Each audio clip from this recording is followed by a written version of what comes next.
Open your ears and lube up your butthole. It's time for the What Do We Call It podcast. Now, here's your host. It's Jmann.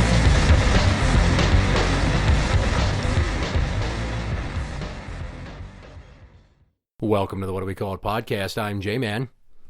This is Steiny. And I want to tell you about our trip to the 4th of July Carnival. Yay, where was recently. this? Oh, just 6 blocks away. Oh, yeah. And we went on a Saturday, obviously. The Beast and I took our two plus her other, so the 3 girls. We took them, we spent some money collaboratively. They went on rides. It was a nice time. She wanted to go back Sunday with the little one, so she was taking Lulu again, and the girls are like, "Oh, we want to go. Mom said we can." I'm like, "Fine, fuck it, go." They got some more rides they got out of their system, which takes us to Monday, the actual 4th of July. Yes. They're shooting off fireworks, the city display. It's very highly rated. I've gone a number of times since it's been near my house, and it's very well worth the trip. I mean, I can fucking walk. I don't got to fight traffic. So we showed up for that, and the fucking crowd that night was ungodly, like it always is. And we got there like 9:30. Oh, so about a half an hour before start. Yeah. I'm like, well, maybe we'll go on some rides. We get there, and our neighbor friend is there. She's like, the long lines for the rides. No, here, have some tickets. She gave us a pile of tickets. So we went and got in line, and we waited, and, you know, the ride went 5 or 6 times before we got to the front. And then we're the next set of people to go, the next group of 20, and they fucking shut the lights off on all the rides. I'm like, what the fuck is this shit? And they don't say, "You guys, sorry." They don't say anything. Right. It's just hard stop at 10 o'clock, huh?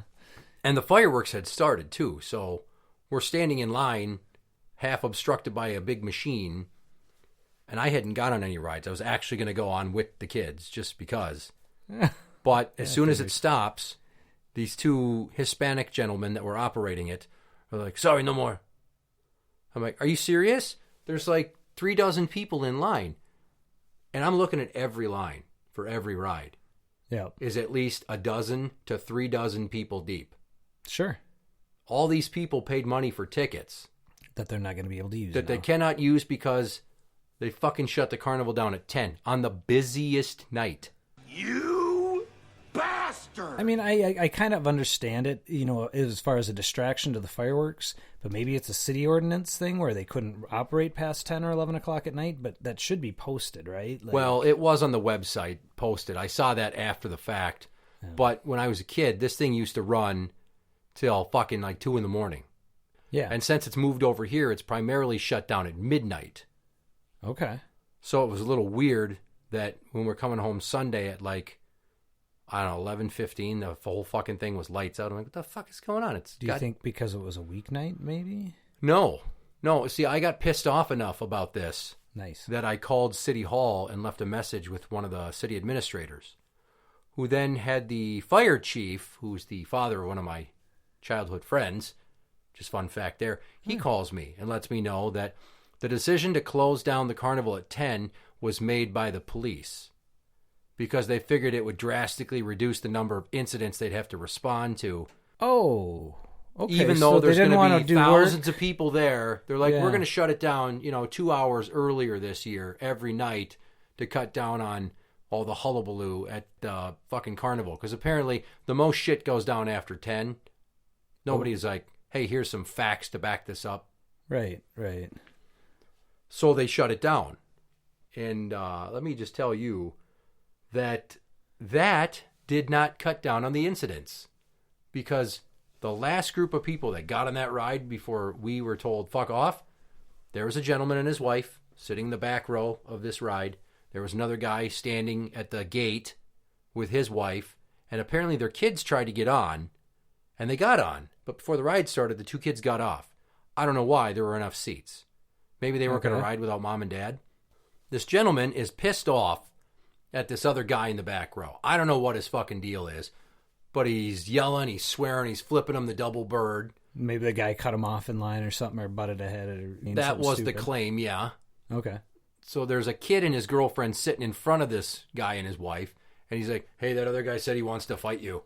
And I'm like, here we fucking go. The ride ends. The guy in the back row gets off. Captain Caveman there's all ready to fucking chew my new asshole, gets right up in his fucking face. The other guy, not wanting to back down, is like, what's your problem? Why are you talking this shit?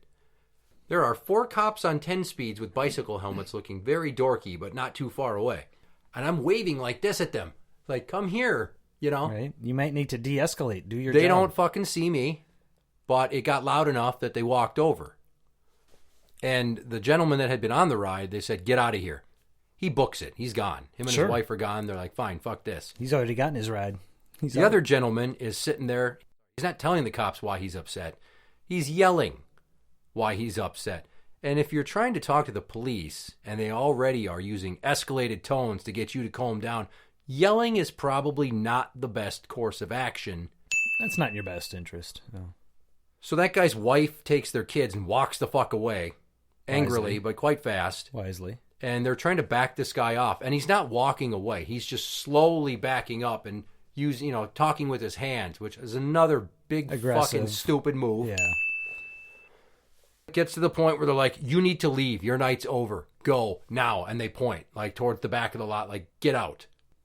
And then he makes one last plea angrily about how he's not doing anything wrong. And then they grab him by the arms, take him to the ground, hold him down, handcuff him. At this point, a bunch of people are fucking getting their phones out. Oh, of course. You record know, this you just shit. never know how. Yeah. And Internet he's shouting. famous. He's like, no, I have herniated discs. Come on, let me up. At least let me sit up. The tone changes real quick. Yeah. Yeah. So they get him. And then one of the people filming was this, I would say he's probably 22, 23-year-old black gentleman who then starts shouting at one of the cops, who then comes over calmly and explains to him what's going on, kind of. Okay. And as these people are recording, I'm like, wow, it's nice of all of you to show up right at the worst possible opportune time for the cops, because I've been standing here the whole time, and that guy totally started it and deserves it. So all you're filming is a guy that was acting like a jackass getting arrested.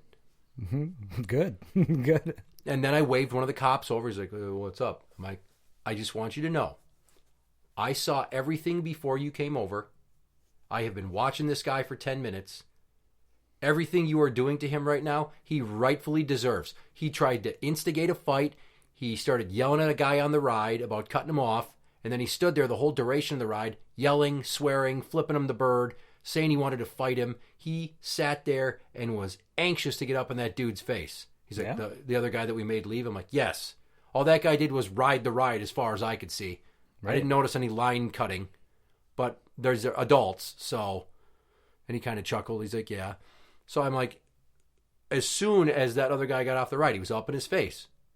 And he was animated, more animated than he was with you even. And look what happened. He's in cuffs. He's like, okay, well, can I get your information then? And I gave it to him. I don't know if it's going in the report as I'm the witness, but I'm like, well, fuck. He asked me for my name. He asked me for my address. Like, is this fucking idiot that got arrested going to show up at my house? Like, what the fuck are you talking to the cops about me? Because I'm trying to do the right thing. Right. Right. And, of course, all the phone people, once they realized that there's really nothing going on, they weren't going to fucking, George Floyd this guy. Well, let's go then, because there's fireworks. Bullshit. Yeah. And the fireworks were still going Yeah. for another 15 minutes after that was over. Well, yeah, because it's a big show that they do. Yeah. And here's the one part that's really bullshit, aside from the ticket shenanigans, taking the money, is all the food vendors stayed open. Like, fireworks didn't get done till 10:30, and we got out of there at like 10:45, and they were still selling food. Gyros and fried cheese. And so you've got your food vendors that are allowed to operate after the end of the carnival time, but your ride operators can't, even though people have already paid for the tickets. So it just looks like an overall take the money and run type setup, and that's kind of what was discussed when I talked to the fire chief. He's like, we're about to have a meeting just to see how things went, look at the stats, and what went right and what went wrong, and for planning for next year. I'm like, well, I think you should bring up everything I said about the tickets and the food vendors. He's like, were there signs posted about, like, we'll stop selling tickets at this time, carnival ends at 10? Like, I don't remember that. I do remember them saying, ticket purchases are final, no returns or anything. Absolutely, like always. He's like, well, it should have been specifically posted on all the ticket booths. They stopped selling at 9:30 to give people, a half an hour. I'm like, but here's the thing about 9:30. It should have been 9 o'clock. Absolutely. Or if it's the final night of the carnival, you run that thing later despite what you want to do to potentially be proactive about cutting down on fights and shenanigans. Just let the people ride the rides and get their money's worth, or stop selling sooner, because that way, on the most busy night, people are back in town, they got to work the next day, they're there for the fireworks. You know that the foot traffic's going to be 5 to 10-fold what it was every other night. Mm-hmm. Why would you do something like this? Like, yeah, these are good points, I'll bring it up at the meeting. No, it's not going to go anywhere. They're not going to send me a, hey, thanks for observing. But, that is, at least it's, a lot of times though with feedback, what it is it's perspectives that they didn't consider going in, right? They didn't consider some of these impacts or how these things were going to impact events later on. Now, one thing I want to go back to though, they claim that they shut the rides down to cut down on the shenanigans. So, but if you still had food vendors, you still had fireworks going on.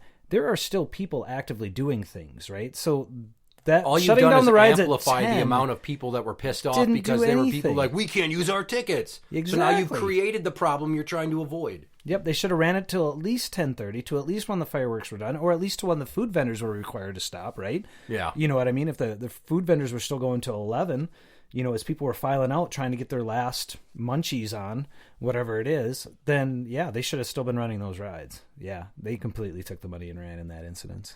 And then as we're walking home, we get to another scene where there's a crowd shouting. Now, there had been like horn honking, and I don't know what happened because we bumped into their sister's dad. Oh, okay. So we're talking to him, and somebody's honking. And then there's a crowd of people, and then they're shouting. Ooh, street fight? Yes. Some people got in the way of a car. Some idiot fucking laid on his horn. Somebody slapped his car. He got out, connect the dots. Yep. And the girls told me that somebody got arrested because they had a pistol. Oh. I can neither confirm nor deny that, but let's just say if somebody rat. brandished it, or even if they got searched for the involvement in a fight and they had it without a concealed carry permit, right? Well, then you're unlawfully carrying a firearm. Now, the cops that answered the call there with that fight was some out-of-town CSO. You don't even have full powers of arrest. Oh, boy. And there was another kid who looked like 20, another CSO from out of town, 2 blocks that way. And he's directing traffic. There's not nearly enough police for all the shit that starts popping off at the end. And I got to believe that if you had the carnival still going, a number of these people would have been at the carnival enjoying themselves while the fireworks crowd is trying to get the fuck out of there at the snail's pace that you can with the traffic jam ups. Plus, there was construction nearby that made it even shittier. But the fire chief also told me when I asked him, like, every year, the carnival's set up on Wednesday and Thursday. It sits idle on a Friday and then runs Saturday, Sunday, Monday. And apparently, they can run on that Friday. But the police said no, because they didn't have the manpower to staff the event. Oh, okay. So on a Friday night, they didn't have enough cops. Sure. I mean, the firefighters are there. It's the firefighters' carnival. It always has been. It's also sponsored by the Lions, I believe. Oh, sure. But the firefighters are there working. They're serving food. They're setting the stage for the bands. I mean, they do a lot of roadie work for this, and I thank them for all the years that I've enjoyed it. But as for the cops, they didn't have the manpower, so they didn't run it that extra night. Could be true, but it sounds kind of flimsy. Yeah. The shit used to run for like 5 days when I was a kid. But you were already saying that they had, like, on the night of the fireworks, they had community service officers from other, municipalities. Exactly. So maybe it is a legit thing. Well, you can only draw so many people to work the carnival on overtime pay, I'm sure, budgetary-wise. But still, this event's happening every year. You post for people, and yes, it's vacation season, but how much other shit is going on in the city at that time when you could possibly say, for this weekend, can the sheriff's department back us up in town while we tend to the carnival? Like, this is one of the premier city events. Mm-hmm. Can you not have the county sheriff's department? Sure. Who handles their own beat, and certain cities that don't have police forces, can you have them help out while a bunch of the PD does the carnival? There's logistic issues that I shouldn't get this geeked out to try to figure out. But an extra night would be nice. They're still serving in the same county. I mean, they're, you know what I mean? They still have power. Well, but I'm sure with all the Authority. fireworks calls and shit that they get, they're probably running ragged trying to answer everybody. If you call in a fireworks thing late at night, any night of that weekend, they're not coming. Oh. Not for like 45 minutes to an hour, because they're getting so many of those calls, and they just usually just roll through and shine a light and like, fuck it, we don't hear anything. So that's my nerdy story about the 4th of July carnival. I mean, there's some interesting points about some of the civil issues. And seeing that guy get arrested was funny. I never did find his booking photo. I tried to see if they actually did arrest him for like obstruction or who the fuck knows, disorderly conduct. I didn't find a picture that matched. Unfortunately, it's pretty distinct. Long hair tied back in a ponytail, shaved on the sides mostly with a large, long beard, but he was shorter and stout and tattooed to hell. I don't know if he was wearing a Motley Crue tank top or something that just screamed Monster Energy drink consumer. Interact with the show on Twitter at What Do We Call It? That is at What Do We Call It? You can find us on Facebook at facebook.com/group/What Do We Call It podcast show. For the What Do We Call It podcast, I'm Jmann. This is Steiny. And that's the end.